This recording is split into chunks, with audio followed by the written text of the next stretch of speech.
How about a classic 90s era diesel? Hi, I'm Dan Carter-Passy. Today I'm reviewing an HO scale Santa Fe GP30u from ScaleTrains. My model is detailed and decorated for Santa Fe. ScaleTrains offers the rivet counter GP30s in two versions.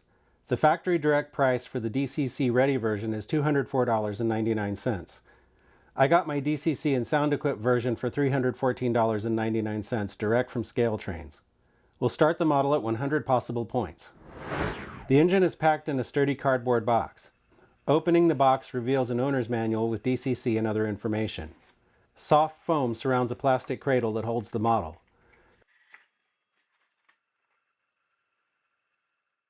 The handrails on the long hood have foam protectors. This is an excellent box that should do a good job protecting the model for storage and transport. The Electro-Motive GP30 was a 2250 horsepower freight locomotive introduced in the early 1960s. The cab design was unlike the rounded roof style used on the GP7 through GP20 and also different from the boxier design that appeared on the GP35 and later models. There was a variation on the GP30 cab design. Some GP30s had cabs that were the same length on both sides. On the 1963 built units, including 2765, the left side of the cab is slightly longer in the back. ScaleTrains got this right on the model. According to the roster information in Santa Fe Rails Volume 1, Santa Fe 2765 was delivered in 1963 as number 1265. It was later renumbered 3265. In 1983, the unit was rebuilt in Santa Fe's Cleburne, Texas shops and became a GP30U. It was renumbered 2765. I found some additional information online that says this locomotive became BNSF 2464 in 1999. It was retired by BNSF in 2009. Later, it served on the Greenville and Western as number 4201 before going to the Aiken Railroad in South Carolina. Photos show it was still there as late as 2021. By 1989 or 1990, Santa Fe had removed most of the rooftop beacons from its locomotive fleet. Around the same time, the railroad started to move the front headlights from the original position above the cab down to the short hood. American flag graphics were added to the sides of the battery box doors in 1991 during the first Gulf War. I found some photos online of the real Santa Fe 2765 from the 1990s, and it still had the flag graphics in 1993. I found some photos from 1996, but they're from the front and I can't really tell if the flags were still there at that time. The 1996 photos show that the horn had been removed from the cab roof by then. Photos from 1998 show it mounted in the rear. Interestingly, a photo from 1992 shows the locomotive without an AC unit on the roof. In a photo from 1993 it's there, so maybe it ran without one for a brief period. Most Santa Fe diesels had AC. Photos of 2765 from the 1980s show it with the headlight mounted higher, a rooftop beacon, and no flags. It doesn't appear that 2765 was ever painted in the SPSF merger or Kodachrome scheme, though some other Santa Fe GP30Us were. The photos from 1996 show 2765 without ditch lights. By 1998 the unit had them. The unit also still had its Santa Fe number in the 1998 photos, though it no longer had the flag graphics. As it comes out of the box, the model best represents the engine as it appeared in the early to mid-1990s, which on a personal note is perfect for my main modeling era. Changing a few details could update the model to its late 1990s appearance. I compared the model to photos I found of the real 2765 from the early 1990s, and overall it looks to be very accurate. ScaleTrains got a lot of things right, including the GP9 style middle radiator fan, which is correct for this unit. I also really like the brackets for the sheet metal baffles that Santa Fe experimented with in the 1980s.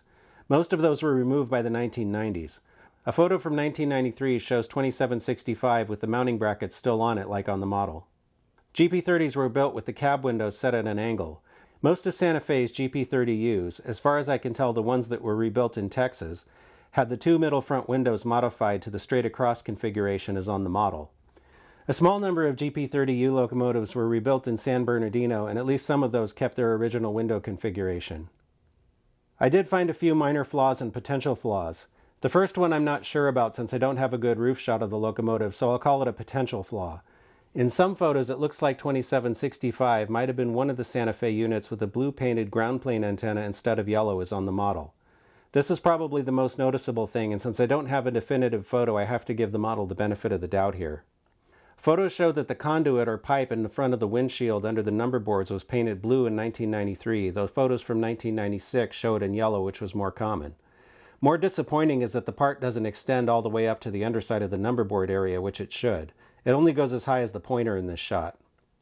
The windshield wipers should be yellow instead of silver. The front truck's side frame should have a bracket that's not present on the model. I made some of these for my model of Santa Fe GP35u 2821. I don't know what they were for, but quite a few Santa Fe GP30u and GP35u locomotives had them. These are minor issues, so I'm taking 5 points for the incomplete conduit and the missing truck brackets together. The paint on the model is opaque and thin enough that it only slightly softens small details like the latches on the doors. The markings are crisp and most of the tiny stencils on the shell are legible with magnification. I only spotted small voids in the large Santa Fe lettering at panel seams where there are gaps in the markings in the real units too. The handrails are made of a flexible plastic that should stand up to modest handling. The stanchions are mostly straight up and down on my model when viewed from the side. I really like how the end handrails are very straight, not leaning back as I've seen on other models. The trucks have freestanding brake lines. The left side front truck has a speed recorder and cable. ScaleTrains modeled the trucks with the outer brake shoes removed, which was common for many Santa Fe 4-axle units. On the engineer's side, the truck side frames have spare knuckle holders, which match photos I found of the real 2765.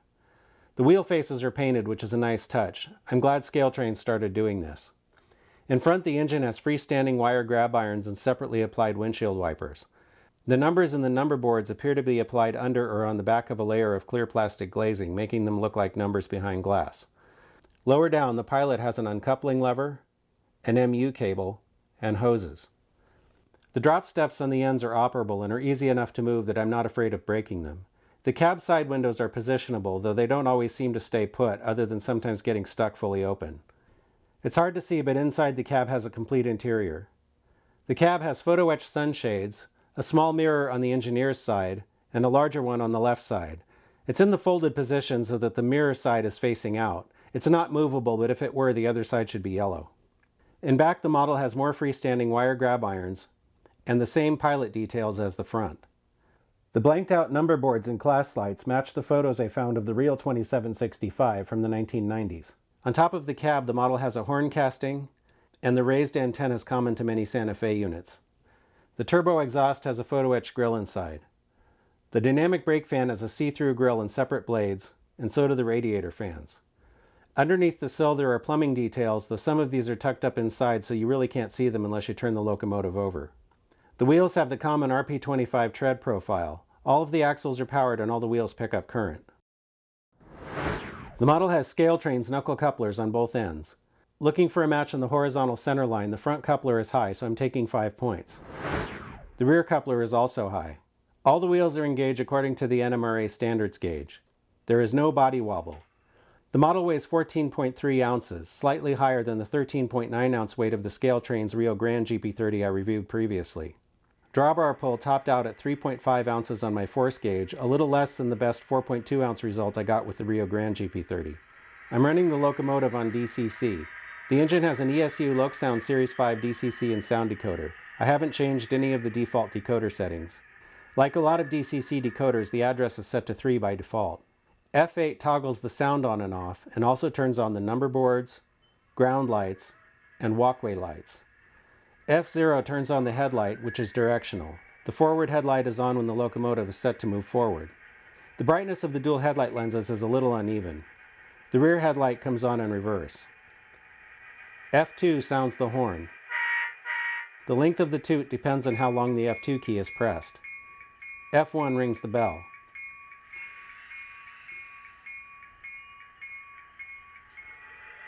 The model has an ESU power pack that will keep it running for a few seconds if it loses track power.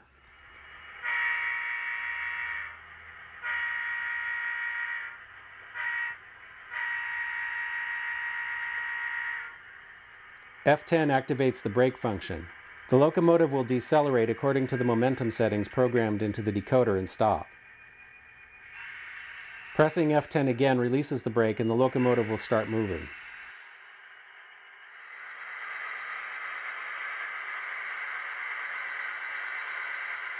F4 puts the engine in dynamic brake mode.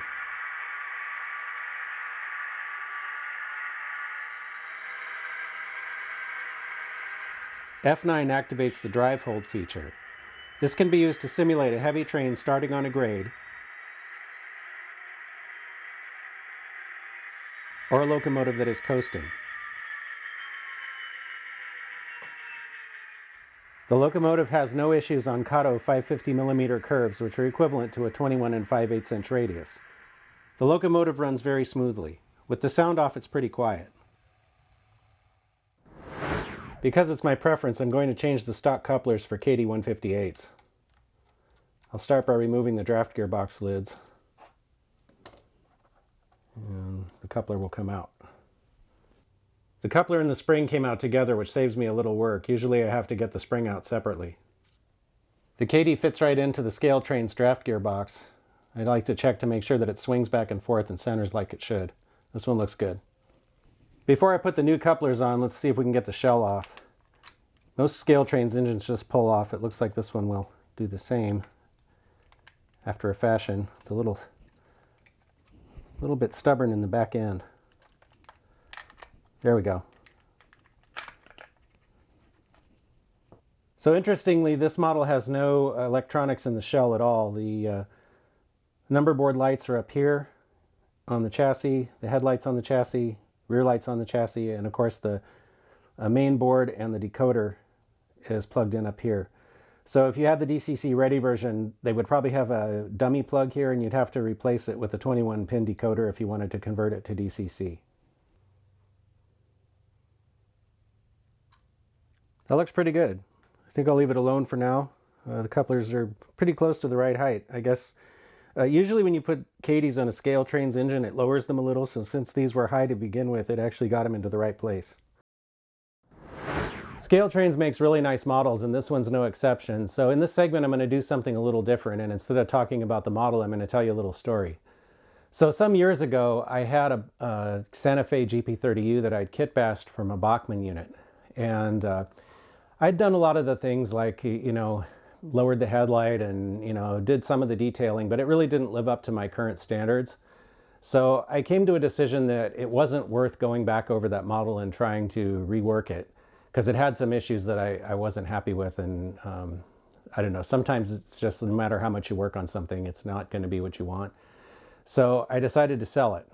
And then I ended up getting an undecorated GP30u, well actually just a regular GP30 from Proto 2000 that I had for quite a while, and I was going to make that into a replacement for the one that I sold, because the Proto 2000 shell's a lot better than the Bachmann shell was, so I was going to use that.